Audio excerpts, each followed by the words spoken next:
Manusia pertama yang ada rambut emas tulis. Nama penyanyi ni adalah Dancer, di mana dia ni tak nak pun dyekan rambut dia, tapi dia nak tukarkan rambut dia ni menjadi emas. Dan dia minta doktor bedah tanamkan titanium hook dekat kepala dia ni supaya dia boleh sangkut emas-emas yang dia ada. Supaya apa? Dia nak tunjukkan kekayaan dia dekat orang ramai. Malangnya bila dah mengubah ciptaan ni, mesti akan ada something yang perlu dibayar, di mana doktor mengatakan setiap hari dia perlu mencuci dia punya kepala tu dengan antibiotik. Sebab apa? Sebab tak nak ada jangkitan. Dan sedikit pun tertarik pun dia akan rasa sakit.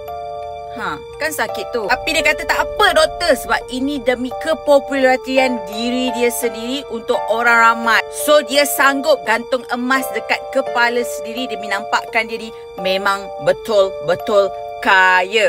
Mungkin bagi doktor faktor kesihatan, tapi bagi dia faktor marketing. Korang rasa patutkah ada rambut emas macam ni? Nampak kaya ataupun nampak macam nak menunjuk-nunjuk? Cuba komen.